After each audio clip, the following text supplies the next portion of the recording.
Today we're going to take a look at this video, and this woman really breaks it down about all the prime ministers of Israel and how they always change their name. I'm sure you've seen that a lot of the J's keep changing their names to sound more Semitic when they come from Europe. So let's take a look together. In the meantime, make sure you subscribe and also grab your popcorn. It's going to be spicy. All right, let's live and learn. What if I told you that Benjamin Netanyahu is not Benjamin Netanyahu, nor is Golda Meir, and nor is Ariel Sharon? Many of Israel's most recognizable leaders were born with completely different names before adopting new Zionist identities. Yeah. Most of them come from Europe with European names, as you probably know by now. But let's dive deeper. For example, Netanyahu's name was originally Benjamin Mileikovsky. His grandfather, Nathan Mileikovsky, was a rabbi who changed the family name to Netanyahu, meaning God has given. God has given us the land. And he's not alone.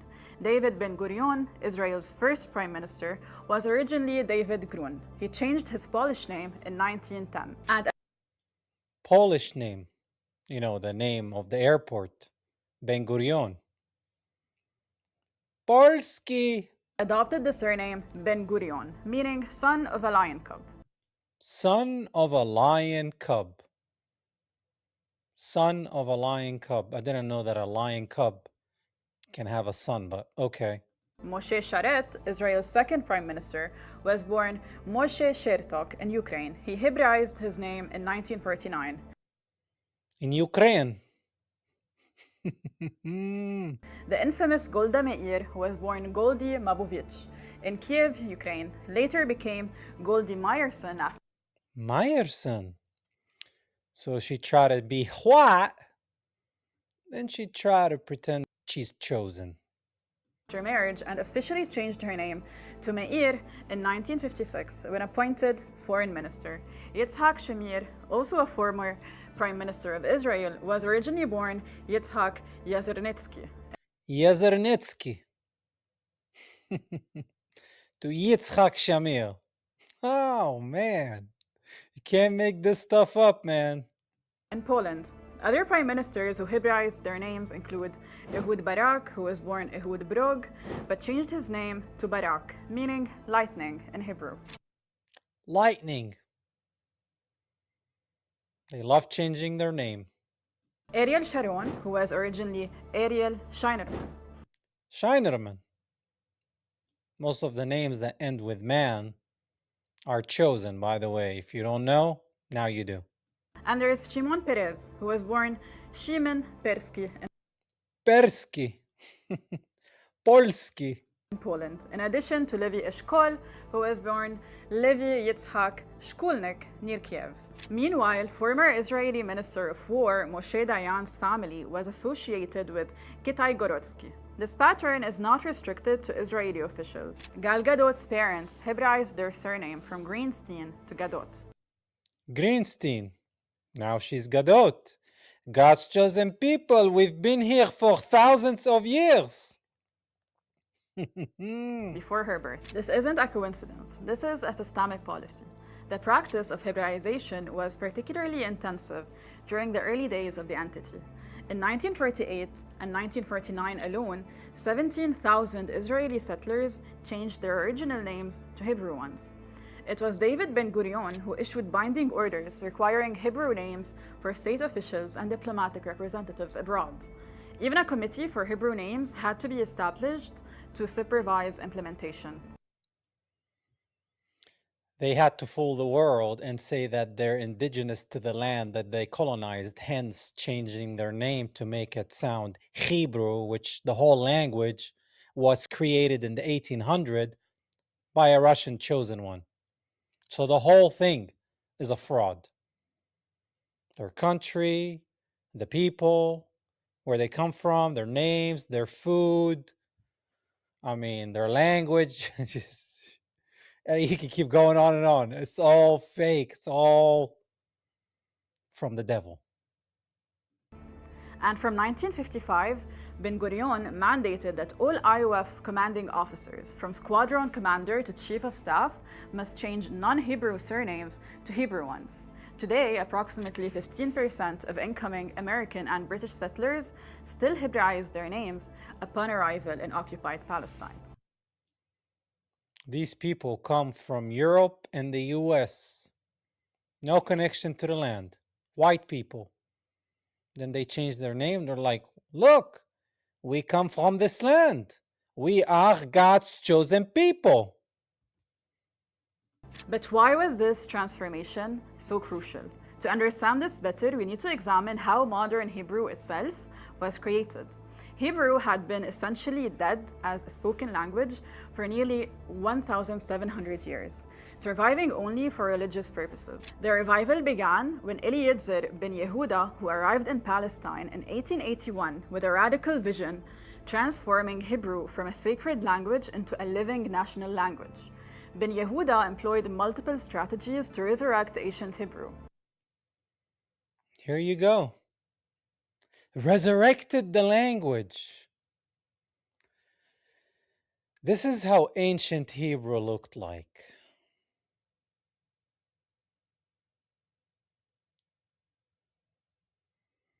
And this is how modern Hebrew looks like.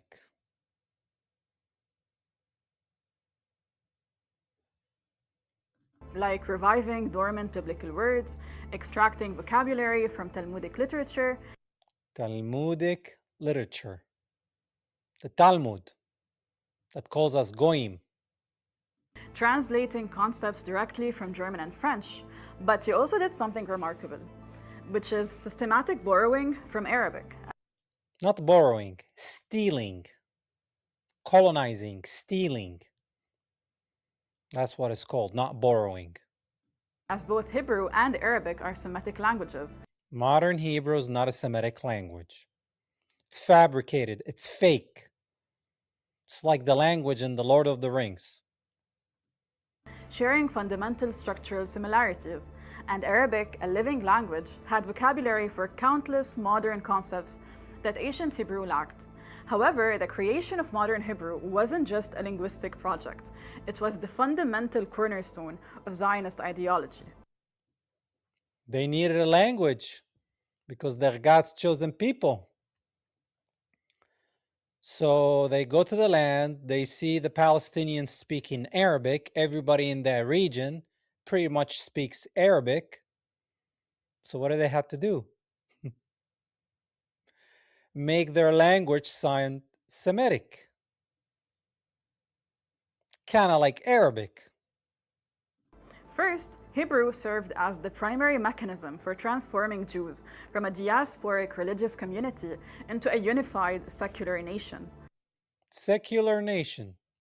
Theodor Herzl, a secular J, found Zionism and, the state of Israel. Atheist. If you go today to Israel and you ask one of those God's chosen people, do you believe in God? No, I don't believe in God. But you believe you're God's chosen people? Yes.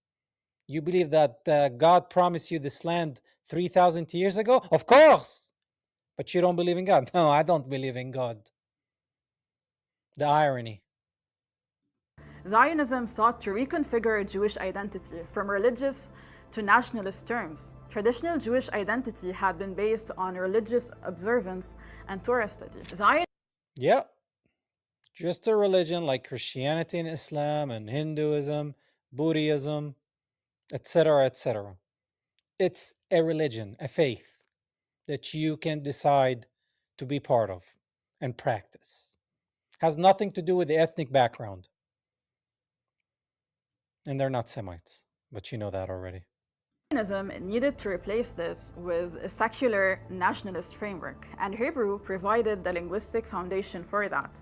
Hence, it is no surprise that 60% of Israelis define themselves as non-religious. 60%. God's chosen people have the gayest city in the world, Tel Aviv. Let that settle in. The Holy Land. Gay parades. Sodomites. Second, it unified diverse Jewish populations. Jews in 1880 spoke dozens of different languages: Yiddish, Ladino, Arabic dialects, German, Russian, French, etc. Because they were all over the place. There are people from around the world that decided to follow the faith of Judaism. What they had in common is just the religion, nothing else. So they needed a common language. Third, it addressed the Yiddish question. The choice of Hebrew over Yiddish was perhaps the most contentious aspect. Yeah, the Jays in Europe spoke Yiddish, which is like German and Polish language. Yiddish was the mother tongue of most Eastern European Jews and has a rich literary heritage.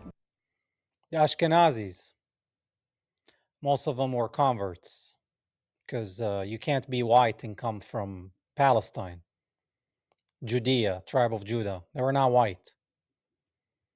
So how do they all become white with blonde hair and blue eyes? They converted to the religion of Judaism. Zero connection to the land. Hence why it's illegal to do DNA testing in modern state of Israel. And they have highest skin cancer rates in the world, and they're allergic to olive trees. Palestine is hot and is full of olive trees. But they're the Semites. Yeah, okay. But Zionists systematically rejected it because it represented everything they sought to escape: diaspora identity, persecution, and exile mentality. As a matter of fact, there were organizations that actively suppressed Yiddish in Palestine. But most importantly, the creation of modern Hebrew invented historical legitimacy for political claims. You see this ID that is on the video?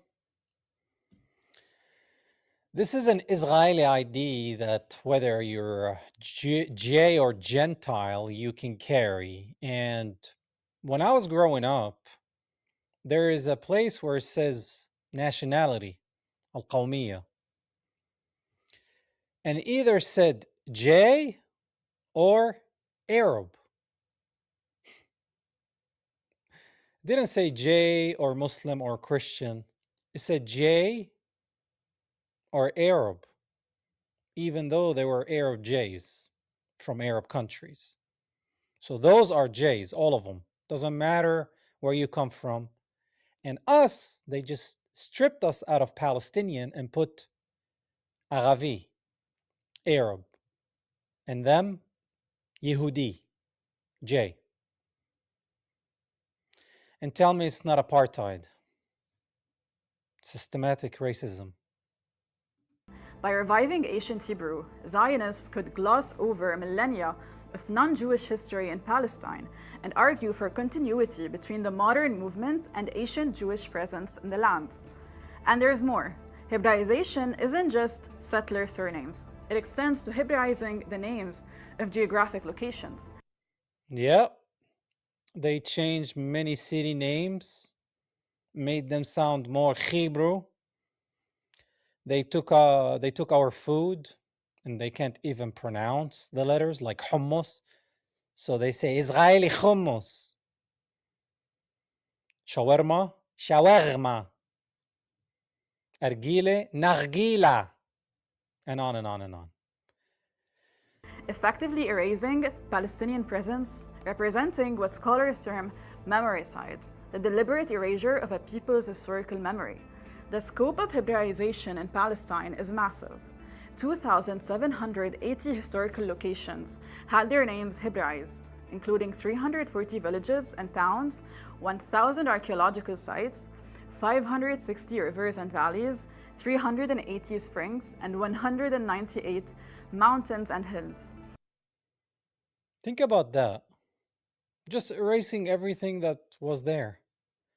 Why? Because God promised them the land, people. Why can't you get it? It's a promise from their God. Who's their God? That's up for debate.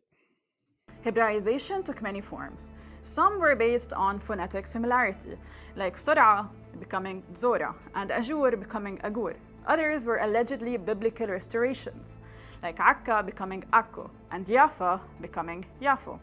And Gaza becoming Aza. And Hamas becoming Hamas. And Hummus becoming Hummus. Even though these names were never Hebrew, they were Canaanite. In many other cases, entirely new Hebrew names were created, like al-Rashrash becoming Elad, and the ancient Palestinian village of Mlabbis becoming Petah Tikva. Petah Tikva. Wow. You know, they're doing the same right now in South Lebanon. They're renaming those towns from Arabic names to Hebrew names. Yeah.